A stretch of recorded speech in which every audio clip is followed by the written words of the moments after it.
2. 1977. London, England. Carey. The band sounded like a domestic violence case in progress. Couple of hoarse guys yelling over guitars so distorted they sounded like somebody rapidly flipping channels on a TV that only got static. The drums rolled out, all crashes and bangs, the catfight in the alley outside knocking over some trash cans. All the scene was missing were some police sirens, and by the look of the crowd, they wouldn't be missing for long. My head hurt.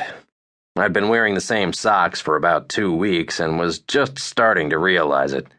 My beer was warm, stale, and nearly empty, just like the 4 on the floor at my feet. The blonde next to me elbowed me in the ear again.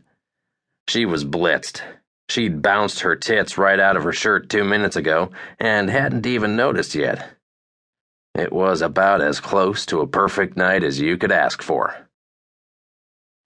"Hey ho!" Joey Ramone yelled, and the crowd screamed in response. It was New Year's Eve at the Rainbow Theater.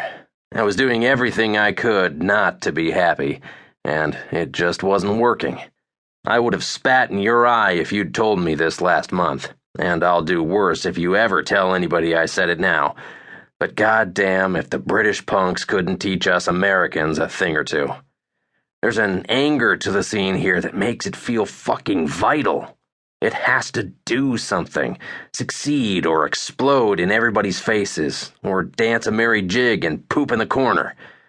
Nobody knows what it's doing exactly, but nothing isn't an option, because the scene is the only damn thing the Brits have.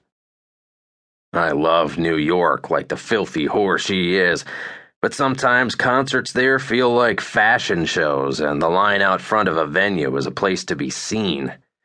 Here in London, it's a place to be stabbed. I watched a man get his front teeth knocked out an hour ago, and his only response was to spit a mouthful of blood on the guy that did it. They both laughed. It was a magical time. I'm sure the coke was helping with the festive atmosphere some. Last time I went to the bathroom, people were pissing in the sink, so folks had more room to do lines off the backs of the toilets. Hey, I'm not passing judgment. At least it kept these fuckers dancing.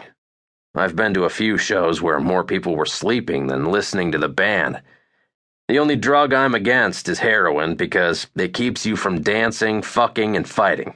And really, what else is there? I'm not crazy about acid either, but that's only because a dog lectured me about dropping out of high school for 3 straight hours the last time I did it. But if it peels your banana, you do it up. Just don't shoot dope into your arm and fall asleep on my shoulder on the way to the show. That's all I ask. But energy wasn't a problem at the Rainbow tonight. Hundreds of young punks, all stinking of cheap cigarettes and warm beer and sweat, hopped up and down to the music like hyperactive rabbits. Their heads rose and fell in great waves. A swell of greasy-haired skulls broke against the stage, where 3 skinny, gawky boys stood, each looking for all the world like dirty mops dressed in leather jackets, and flailed at their instruments like the things had grown mouths and called their mothers a bunch of bitches. Ah, there I go, waxing all poetic again. Give me a break. I'm 4 beers and 2 joints into the night. That's the poet's ratio. I felt an elbow in my crotch, and not in a friendly way.